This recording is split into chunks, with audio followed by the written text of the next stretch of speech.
Chapter 9 of Elizabethan Sea-Dogs by William Wood. Recording is in the public domain. Chapter 9, Drake and the Spanish Armada. With 1588 the final crisis came. Philip, haughty, gloomy, and ambitious Philip, unskilled in arms but persistent in his plans, sat in his palace at Madrid like a spider forever spinning webs that enemies tore down.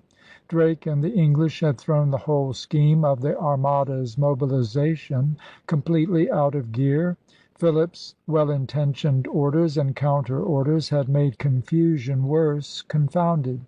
And though the Spanish Empire held half the riches of the world, it felt the lack of ready money because English sea power had made it all parts and no whole for several months together.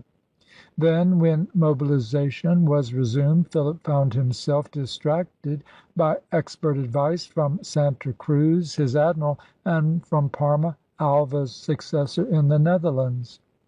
The general idea was to send the Invincible Armada up the English Channel as far as the Netherlands, where Parma would be ready with a magnificent Spanish army waiting aboard troop-ships for safe conduct into England. The Spanish regulars could then hold London up to ransom or burn it to the ground. So far, so good.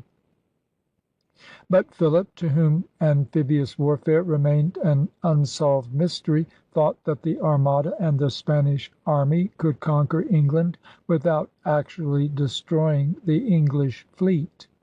He could not see where raids must end and conquest must begin. Most Spaniards agreed with him. Parma and Santa Cruz did not. Parma, as a very able general, wanted to know how his oversea communications could be made quite safe. Santa Cruz, as a very able admiral, knew that no such sea road could possibly be safe while the ubiquitous English navy was undefeated and at large. Some time or other a naval battle must be won, or Parma's troops, cut off from their base of supplies and surrounded like an island by an angry sea of enemies, must surely perish. "Win first at sea and then on land," said the expert warriors, Santa Cruz and Parma. "Get into hated England with the least possible fighting, risk or loss," said the mere politician Philip, "and then crush Drake if he annoys you." Early and late, persistent Philip slaved away upon this enterprise of England. With incredible toil he spun his web anew. The ships were collected into squadrons. The squadrons at last began to wear the semblance of a fleet. But semblance only. There were far too many soldiers and not nearly enough sailors. Instead of sending the fighting fleet to try to clear the way for the troop ships coming later on, Philip mixed army and navy together. The men of war were not bad of their kind, but the kind was bad. They were floating castles, high out of the water, crammed with soldiers, some other landsmen, and stores, and with only light ordnance, badly distributed so as to fire at rigging and superstructures only, not at the hulls, as the English did. Yet this was not the worst. The worst was that the fighting fleet was cumbered with troop ships which might have been useful in boarding, but which were perfectly useless in fighting of any other kind. And the English men of war were much too handy to be laid aboard by the lubberly Spanish troop ships. Santa Cruz worked himself to death. In one of his last dispatches he begged for more and better guns. All Philip could do was to authorize the purchase of whatever guns the foreign merchantmen in Lisbon harbor could be induced to sell. 60 second-rate pieces were obtained in this way. Then, worn out by work and worry, Santa Cruz died, and Philip forced the command on a most reluctant landlubber, the Duke of Medina Sidonia, a very great grandee of Spain, but wholly unfitted to lead a fleet. The death of Santa Cruz, in whom the fleet and army had great confidence, nearly upset the whole enterprise of England. The captains were as unwilling to serve under bandy-legged sea-sick Sidonia as he was unwilling to command them. Volunteering ceased. Compulsion failed to bring in the skilled ratings urgently required. The sailors were now not only fewer than ever. Sickness and desertion had been thinning their ranks, but many of these few were unfit for the higher kinds of seamanship, while only the merest handful of them were qualified as seamen gunners. Philip, however, was determined, and so the doomed Armada struggled on, fitting its imperfect parts together into a still more imperfect whole, until in June it was as ready as it ever could be made. Meanwhile the English had their troubles too. These were also political. But the English navy was of such overwhelming strength that it could stand them with impunity. The Queen, after 30 years of wonderful if tortuous diplomacy, was still disinclined to drop the art in which she was supreme for that in which she counted for so much less, and by which she was obliged to spend so very much more. There was still a little peace party, also bent on diplomacy instead of war. Negotiations were opened with Parma at Flushing, and diplomatic feelers went out towards Philip, who sent back some of his own. But the time had come for war. The stream was now too strong for either Elizabeth or Philip to stem, or even divert into minor channels. Lord Howard of Effingham, as Lord High Admiral of England, was charged with the defence at sea. It was impossible in those days to have any great force without some great nobleman in charge of it, because the people still looked on such men as their natural viceroys and commanders. But just as Sir John Norreys, the most expert professional soldier in England, was made chief of the staff to the Earl of Leicester ashore, so Drake was made chief of the staff to Howard afloat, which meant that he was the brain of the fleet. A directing brain was sadly needed. Not that brains were lacking, but that some one man of original and creative genius was required to bring the modern naval system into triumphant being. Like all political heads, Elizabeth was sensitive to public opinion, and public opinion was ignorant enough to clamor for protection by something that a man could see. Besides which there were all those weaklings who had been described as the old women of both sexes in all ages, and who have always been the nuisance they are still. Adding together the old views of warfare, which nearly everybody held, and the human weaknesses we have always with us, there was a most dangerously strong public opinion in favor of dividing up the navy so as to let enough different places actually see that they had some visible means of divided defense. The 30th of March, 1588, is the day of days to be remembered in the history of sea power, because it was then that Drake, writing from Plymouth to the Queen in Council, first formulated the true doctrine of modern naval warfare, especially the cardinal principle that the best of all defense is to attack your enemy's main fleet as it issues from its ports. This marked the birth of the system perfected by Nelson, and thence passed on with many new developments to the British Grand Fleet in the great war of today. The first step was by far the hardest, for Drake had to convert the Queen and Howard to his own revolutionary views. He at last succeeded, and on the 7th of July sailed for Corunna, where the Armada had rendezvoused after being dispersed by a storm. Every man afloat knew that the hour had come. Yet Elizabeth, partly on the score of expense, partly not to let Drake snap her apron strings completely, had kept the supply of food and even of ammunition very short, so much so that Drake knew he would have to starve or else replenish from the Spanish fleet itself. As he drew near Corunna On the 8th the Spaniards were again reorganizing. Hundreds of perfectly useless landlubbers shipped at Lisbon to complete the absurdly undermanned ships were being dismissed at Corunna. On the 9th, when Sidonia assembled a council of war to decide whether to put to sea or not, the English van was almost in sight of the coast. But then the north wind flawed, failed, and at last chopped round. A roaring sou'wester came on, and the great strategic move was over. On the 12th the fleet was back in Plymouth, replenishing as hard as it could. Howard behaved to perfection. Drake worked the strategy and tactics. But Howard had to set the tone, afloat and ashore, to all who came within his sphere of influence, and right well he said it.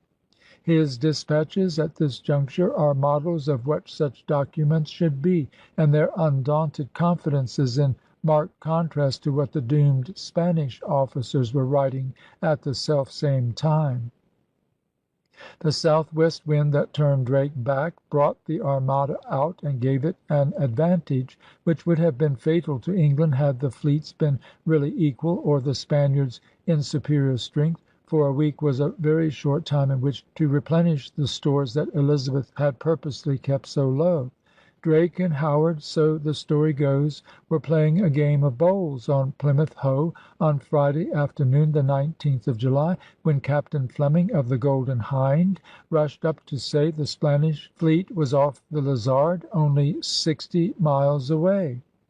All eyes turned to Drake. Divining the right way to calm the people, he whispered an order, and then said out loud, "There's time to end our game and beat the Spaniards too."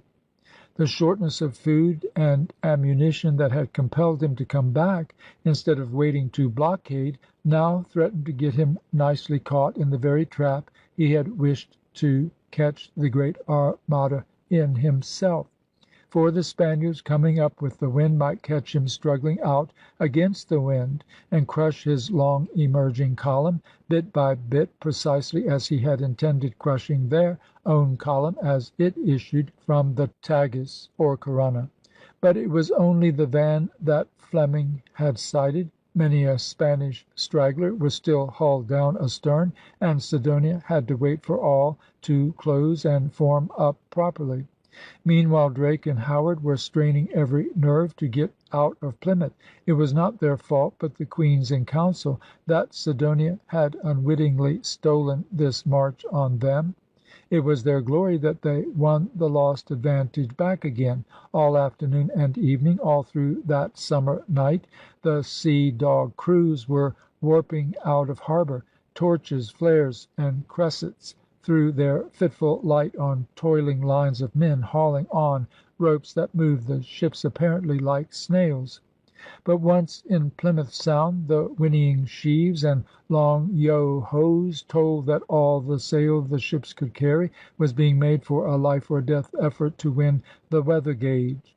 Thus beat the heart of naval England that momentous night in Plymouth Sound, while beacons blazed from height to height ashore, horsemen spurred off post-haste with orders and dispatches, and every able-bodied landsman stood to arms. Next morning Drake was in the Channel near the Eddystone with 54 sail, when he sighted a dim blur to windward through the thickening mist and drizzling rain. This was the great Armada. Rain came on and killed the wind. All sail was taken in aboard the English fleet, which lay under bare poles, invisible to the Spaniards, who still announced their presence with some show of canvas. In actual size and numbers the Spaniards were superior at first, but as the week-long running fight progressed, the English evened up with reinforcements. Spanish vessels looked bigger than their tonnage, being high built, and Spanish official reports likewise exaggerated the size because their system of measurement made their 3 tons equal to an English 4. In armament and seamen gunners the English were perhaps 5 times as strong as the Armada, and seamen gunners won the day. The English seamen greatly outnumbered the Spanish seamen, utterly surpassed them in seamanship, and enjoyed the further advantage of having far handier vessels to work.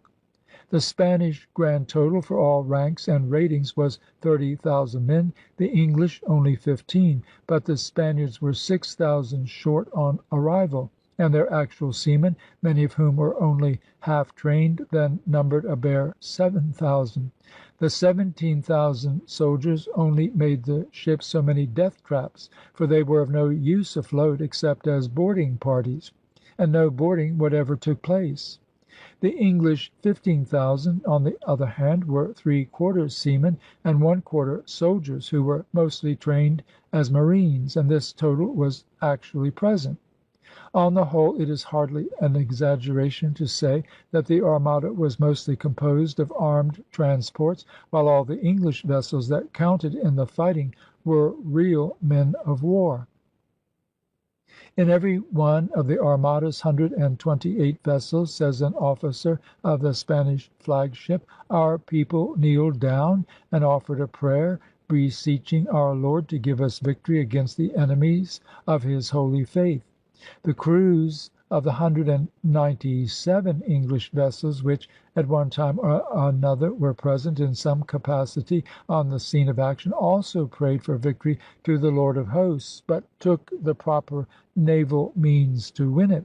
"Trust in the Lord and keep your powder dry," said Oliver Cromwell when about to ford a river in the presence of the enemy, and so in other words said Drake. All day long on that fateful 20th of July the visible Armada with its swinging canvas was lying to, 15 miles west of the invisible bare-masted English fleet. Sidonia held a council of war, which, landsman-like, believed that the English were divided, one half watching Parma, the other the Armada. The trained soldiers and sailors were for the sound plan of attacking Plymouth first. Some admirals even proposed the only perfect plan of crushing Drake in detail as he issued from the Sound. All were in blissful ignorance of the astounding feat of English seamanship, which had already robbed them of the only chance they ever had. But Philip, also landsmanlike, had done his best to thwart his own Armada, for Sidonia produced the royal orders forbidding any attack on England till he and Parma had joined hands. Drake, however, might be crushed piecemeal in the offing, when still with his aftermost ships in the Sound. So with this true idea, unworkable because based on false information, the generals and admirals dispersed to their vessels and waited. But then, just as night was closing in, the weather lifted enough to reveal Drake's astonishing position. Immediately pinnaces went scurrying to Sidonia for orders, but he had none to give. At 1 in the morning he learnt some more dumbfounding news, that the English had nearly caught him at Corunna, that Drake and Howard had joined forces, and that both were now before him. Nor was even this the worst, for while the distracted Sidonia was getting his fleet into the eagle formation, so suitable for galleys whose only fighting men were soldiers, the English fleet was stealing the weather gage, his one remaining natural advantage. An English squadron of 8 sail maneuvered coastwise on the Armada's inner flank. While unperceived by the Spanish lookout, Drake stole away to sea, beat round its outer flank, and then, making the most of a westerly slant in the shifting breeze, edged in to starboard. The Spaniards saw nothing till it was too late, Drake having given them a berth just wide enough to keep them quiet. But when the sun rose, there, only a few miles off to windward, was the whole main body of the English fleet coming on in faultless line ahead, heeling nicely over on the port tack before the freshening breeze, and far from waiting for the great Armada, boldly bearing down to the attack. With this consummate move the victory was won. The rest was slaughter, borne by the Spaniards with a resolution that nothing could surpass. With dauntless tenacity they kept their eagle formation, so useful at Lepanto, through 7 dire days of most one-sided fighting. Whenever occasion seemed to offer, the Spaniards did their best to close, to grapple, and to board, as had their heroes at Lepanto. But the English merely laughed ran in, just out of reach, poured in a shattering broadside, between wind and water, stood off to reload, fired again, with equal advantage at longer range, caught the slow galleons end on, raked them from stem to stern, passed to and fro in one long deadly line ahead, concentrating at will on any given target, and did all this with well nigh perfect safety to themselves. In quite a different way, close to, but to the same effect at either distance, long or short, the English had the range of them, as sailors say today.